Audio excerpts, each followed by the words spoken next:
Hello everyone student, आज के इस वीडियो में मैं आपको झारखंड पब्लिक सर्विस कमीशन के सिलेबस के बारे में बताऊंगी। इकोनॉमिक्स ऑप्शनल, आप लोगों ने मुझसे रिक्वेस्ट की है कि इकोनॉमिक ऑप्शनल को डिस्कस कीजिए और उसका कोर्स पब्लिश कीजिए।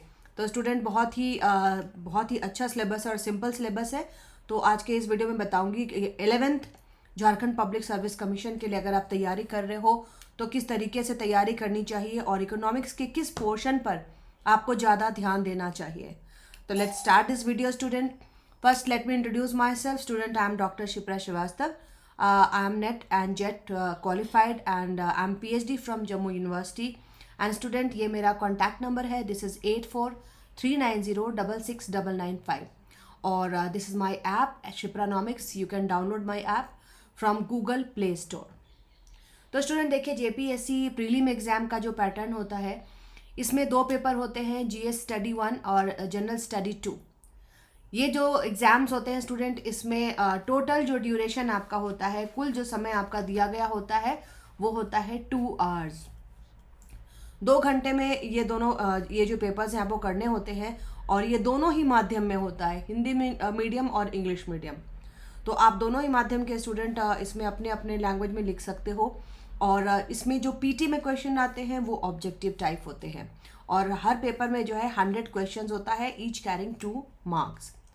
तो PT का मैंने आपको बताया, GS 1 एंड GS 2 का जो पेपर होता है स्टूडेंट।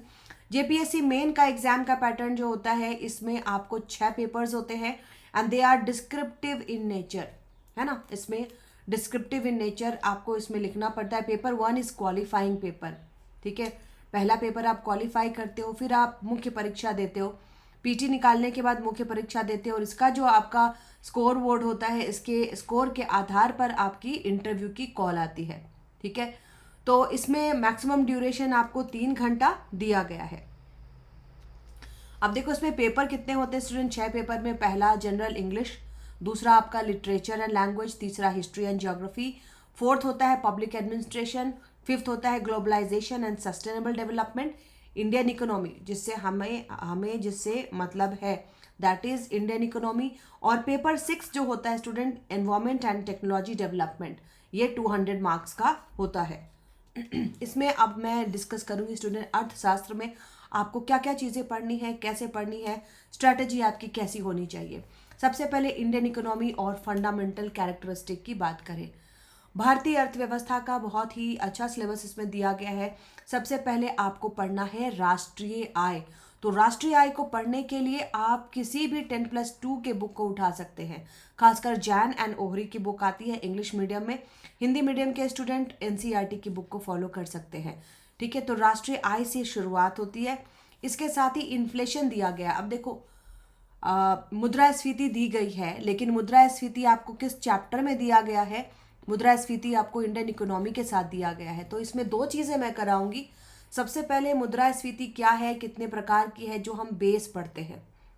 मुद्रास्फीति क्या है, कितने प्रकार की है। इसके साथ ही साथ भारत की अर्थव्यवस्था में विगत 1 सालों में कीमत वृद्धि की क्या प्रवृत्ति रही है ना। प्राइस राइज कितना हुआ है और उसका ट्रेंड क्या रहा है, ठीक है। तो इसको हम 2 भागों में बांट के पढ़ते हैं। पहला तो आप बेसिक पढ़ते हो, ठीक है, और दूसरा इसमें करंट डाटाज हम पढ़ते हैं।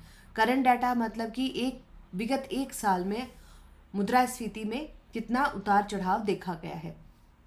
तीसरा आ जाता है डेमोग्राफिक फीचर्स, जनसांख्यिकीय।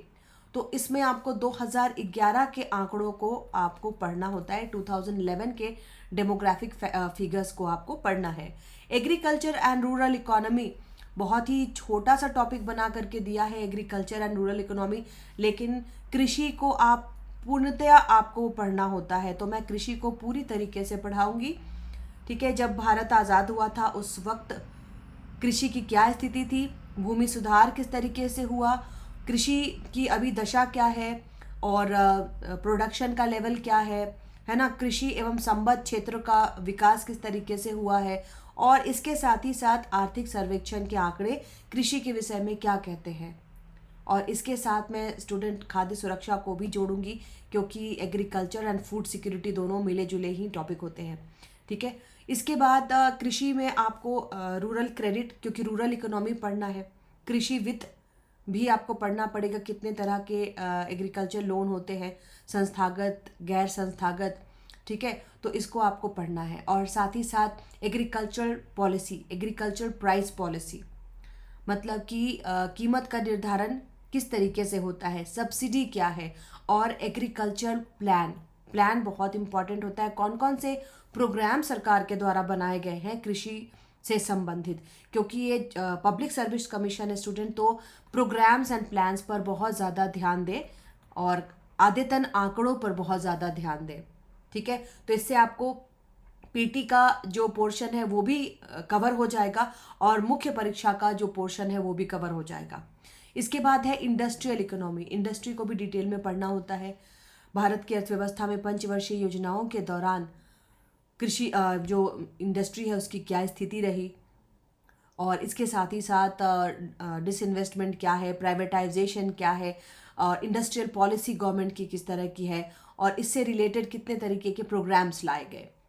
फिर आप आ जाओगे पब्लिक फाइनेंस पर। पब्लिक फाइनेंस में भी आपको पूरा पब्लिक फाइनेंस पढ़ो, लेकिन ज़्यादा फोकस आप रखना फिस्कल पॉलिसी, है ना, फिस्कल पॉलिसी या राजकोषीय नीति, ज़्यादा फोकस आपको रखना है राजकोषीय नीति के ऊपर। और टाइप्स ऑफ टैक्सेशन, भारत में कितने तरीके के टैक्सेस लगाए जा रहे हैं, और उसमें सबसे इम्पॉर्टेंट जो आपके लिए होगा स्टूडेंट, करंट अफेयर से जुड़े हुए टॉपिक्स जो इसके हैं वो आपके लिए इम्पॉर्टेंट होगा, जैसे जीएसटी, है ना। पिछले 1-1.5 साल से जीएसटी पर काफ़ी ज़्यादा चर्चा चल रही है। जीएसटी की दरों में बदलाव हुआ है, जीएसटी में जो लॉस आया, कॉम्पेंसेशन फंड क्या है, ये सारी चीज़ें आपके लिए इम्पॉर्टेंट हो जाती है, ठीक है। तो राजकोषीय नीति, करारोपण, जीएसटी और भी पब्लिक फाइनेंस की जो थियरीज है वो भी करने के लिए आप लोगों को ज़रूरी है। Public expenditure, budget, fiscal policy, ये 3 चीज़ें इन्होंने दी है, लेकिन ज़्यादा ध्यान आपको रखना है फिस्कल पॉलिसी पर और टैक्सेशन पर। इंडियन मॉनेटरी एंड स्ट्रक्चर, इसमें आपको स्टूडेंट आरबीआई, केंद्रीय बैंक और उसके कार्य क्या है, मौद्रिक नीति क्या है, और पिछले 1 साल में मौद्रिक नीति किस तरीके से कार्य कर रही है। मौद्रिक नीति का जो टारगेट था इन्फ्लेशन को कम करने का, 4 ± 2% तक रखने का, वो अचीव नहीं हो पाया, उसके क्या कारण है, ये सारी चीज़ें आपको इसमें पढ़नी है। आरबीआई प्लस मौद्रिक नीति, इसको काफ़ी डिटेल में पढ़ने वाला टॉपिक है student. And monetary policy and fiscal policy, ये दोनों फेवरेट टॉपिक होते हैं किसी भी पब्लिक सर्विस कमीशन के। तो इन दोनों को, पब्लिक फाइनेंस और मॉनेटरी इकोनॉमिक्स, मौद्रिक अर्थशास्त्र और पब्लिक फाइनेंस, दोनों को जोड़ करके बहुत ही बढ़िया से तैयारी हम करेंगे। Indian trade and balance of payment, विदेशी व्यापार की वर्तमान दशा क्या है, विदेशी व्यापार किसके साथ भारत का विदेशी व्यापार ज़्यादा है, किसके साथ हम व्यापार घाटे में हैं, भारत सबसे ज़्यादा आयात किस चीज़ का करता है, सबसे ज़्यादा निर्यात किस चीज़ का करता है ना, पन्य व्यापार कितना है, ठीक है। तो ये सारी चीज़ें आपको मेरे कोर्स में बताई जाएंगी। एक्सपोर्ट जो हम करते हैं उनमें से किन किन चीज़ों का एक्सपोर्ट था जो कोविड-19 के दौरान भी जारी रहा, तो ये सारी चीज़ें बहुत इंपॉर्टेंट है। और साथ ही भुगतान संतुलन, balance of payment is always in balance, है ना। तो भुगतान संतुलन में मेनली आपसे क्या सवाल पूछे जाते हैं, मेनली यही पूछा जाता है कि निम्नलिखित में से ये जो प्रविष्टियां हैं कैपिटल अकाउंट में आएंगी या करंट अकाउंट में डाली जाएंगी। इसके लिए ज़रूरी है कि आपको इसका कॉन्सेप्ट, भुगतान संतुलन का कॉन्सेप्ट बहुत ही अच्छे से पता हो, ठीक है। भुगतान संतुलन का अगर कॉन्सेप्ट अच्छे से पता होगा तो कौन सी एंट्री किस अकाउंट में डाली जाएगी ये आपके लिए इंपॉर्टेंट होगा। तो Indian economy and fundamental characteristics को हम इन भागों में बांट करके चलेंगे। फिर आ जाता है संधारणीय विकास, सस्टेनेबल डेवलपमेंट और इकोनॉमिक इशू, है ना। भारत का विकास, सबसे पहले तो वृद्धि और विकास में क्या अंतर है ना। विकास को हम इसके बहुत सारे मेजर्स आपको पढ़ने हैं। बेसिकली इसमें स्टूडेंट इस तरीके से डिटेल में ये सिलेबस होता है। राष्ट्रीय आय के बाद आपको मेथड एंड इट्स का कैलकुलेशन, ठीक है। यहाँ पर फिस्कल पॉलिसी, इंडियन, हाँ, इसमें आपको जो राष्ट्रीय आय में पढ़ाऊंगी स्टूडेंट्स में जीडीपी, जीएनपी, एनडीपी, एनएनपी, इन सभी का कॉन्सेप्ट हम देखेंगे। अभी जो मैं बात कर रही हूँ आर्थिक विकास, है ना। सबसे पहले आपको जानना होगा कि आर्थिक विकास क्या है, आर्थिक वृद्धि क्या है, अर्थव्यवस्था की विशेषताएं क्या हैं और विकास के सूचक। इसमें आपको ह्यूमन डेवलपमेंट इंडेक्स, मानव विकास सूचकांक, GDI, India's HDI progress. India's HDI progress, देखो एक छोटी सी बात लिखी है, लेकिन आपको इसमें करंट डाटा से अपडेटेड होना ज़रूरी है कि भारत का अभी कौन सा स्थान है, ह्यूमन डेवलपमेंट इंडेक्स में भारत का कौन सा स्थान है, ठीक है, विश्व खुशहाली सूचकांक में कौन सा स्थान है। बहुत सारे सूचकांक बनाए जाते हैं, तो मैं इसके साथ जितने भी करंट अफेयर के सूचकांक हैं, इंडेक्स हैं, उन सभी को मैं इसमें बताऊंगी। Role of foreign capital and technology in the growth of economy, विदेशी पूंजी का हमारी अर्थव्यवस्था में क्या योगदान है, हमारी अर्थव्यवस्था के विकास में क्या योगदान है। ये स्टूडेंट ये काफ़ी अच्छा, और इसको लिखने की प्रैक्टिस भी आप रखो, क्योंकि केवल पीटी निकालना आपका उद्देश्य नहीं है, मुख्य परीक्षा भी निकालना है। तो मेरा ये जो कोर्स मैं लॉन्च कर रही हूँ, इस कोर्स में मैं पीटी और मुख्य परीक्षा दोनों को ध्यान दे करके चलूँगी, ताकि देखो तैयारी मुख्य परीक्षा की होती है, तैयारी मुख्य परीक्षा की होती है, पीटी अपने आप निकलता है ना। काफ़ी डिटेल में हम पढ़ेंगे और उससे आपको फ़ायदा जो है वो पीटी में भी मिलेगा। Sustainable development concept and indicator, संधारणीय विकास क्या है, इसके सूचकांक क्या हैं। संधारणीय विकास, सस्टेनेबल डेवलपमेंट, जो हम कहते हैं कि अभी के रिसोर्सेज को ऐसे यूज़ करो कि फ्यूचर जनरेशन भी उन रिसोर्सेज को यूज़ कर सके। Development status and socially economically marginalise section, poverty and unemployment, ये भी इंपॉर्टेंट चैप्टर है स्टूडेंट। गरीबी और बेरोजगारी, इनके आंकड़े, प्लस गरीबी का जो एस्टीमेट लगाया गया था, बहुत सारे एस्टीमेट थे, तेंदुलकर कमेटी का, रंगराजन कमेटी का, मल्टी पॉवर्टी इंडेक्स, इन सभी को हमें पढ़ना है। बेरोजगारी उन्मूलन के कार्यक्रम, गरीबी उन्मूलन के कार्यक्रम, ये सबसे इम्पॉर्टेंट है। देन फूड सिक्योरिटी, मैंने बोला इसको मैं एग्रीकल्चर के साथ जोड़ करके पढ़ाऊंगी। खाद्य सुरक्षा जो नेशनल फूड सिक्योरिटी एक्ट के अंतर्गत आता है, वो तीनों योजनाओं को मैं इसमें पढ़ाऊंगी। और साथ ही साथ issue of storage, procurement, distribution,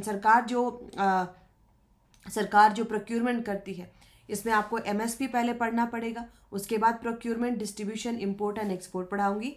and student, government की क्या क्या पॉलिसी रही है पब्लिक डिस्ट्रीब्यूशन सिस्टम की, क्योंकि देखो इसमें फूड सिक्योरिटी में NFSA के अंतर्गत 3 योजनाएं जो चलती हैं।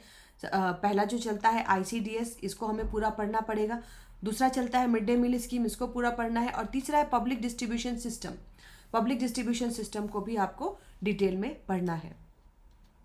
इकोनॉमिक रिफॉर्म है ना, economic reform and impact on Indian economy, इसमें आपको मेनली आ जाएगा LPG मॉडल, LPG मॉडल को हमें पढ़ना पड़ेगा। और साथ ही साथ इसमें दिया गया है IMF, विश्व बैंक और विश्व व्यापार संगठन, इन तीनों को भी पढ़ना है कि ये कब बने, इनके उद्देश्य क्या है, इनके सहायक अंग क्या है, इनके खास कार्य, इनके कार्यों पर आपको ध्यान देना है। साथ ही साथ NABARD and RRB, regional rural bank and NABARD जो कि रूरल क्रेडिट का एपेक्स ऑर्गेनाइजेशन है। ग्लोबलाइजेशन ऑफ इंडियन इकोनॉमी, वैश्वीकरण मतलब कि आपको प्रत्यक्ष विदेशी निवेश, प्रत्यक्ष पोर्टफोलियो निवेश, प्रत्यक्ष संस्थागत निवेश, इन तीनों को आपको डिटेल में पढ़ना है। और साथ ही साथ इनके करंट आंकड़े भी आपको देखने हैं। FDI, FPI और FFI, वर्तमान में कितना इसकी स्थिति क्या है। एग्रीकल्चर सेक्टर में growth of subsidies, public investment. इसके बाद आ जाए student economy of Jharkhand, Jharkhand की अर्थव्यवस्था अभी मेरे द्वारा पढ़ाई जा रही है दूसरे डिफरेंट बैचेस में। तो झारखंड की अर्थव्यवस्था को आपको demographic features of Jharkhand, population growth, density, literacy कितनी है, ये सारी चीज़ें आपको पता होनी है। साथ ही economic growth and structure of Jharkhand economy, Jharkhand की अर्थव्यवस्था की विशेषता क्या है, विभिन्न क्षेत्र क्या है, और growth in SDP, per capita NSDP, ये सारी चीज़ें। स्टेटस ऑफ पॉवर्टी, झारखंड में गरीबी एवं बेरोजगारी की क्या स्थिति है, फूड सिक्योरिटी की क्या स्थिति है, पॉवर्टी एलिविएशन के प्रोग्राम कौन कौन से चलाए जा रहे हैं। साथ ही land, forest and environmental issues in Jharkhand. तो स्टूडेंट, ये आपका सिलेबस है झारखंड पब्लिक सर्विस कमीशन का, जिसकी बैच मेरे द्वारा शुरू की जा रही है 10 दिसंबर। तो आप फटाफट डाउनलोड कर लें मेरा ऐप, जिसका नाम है शिप्रानॉमिक्स। ये ऐप आपको गूगल प्ले स्टोर पर उपलब्ध है। और if you face any difficulty, you can message me on this number 8439066995। That's all for today student. And one more thing student, इसमें हिंदी मीडियम और इंग्लिश मीडियम दोनों के ही स्टूडेंट ज्वाइन कर सकते हैं। That's all, thank you so much.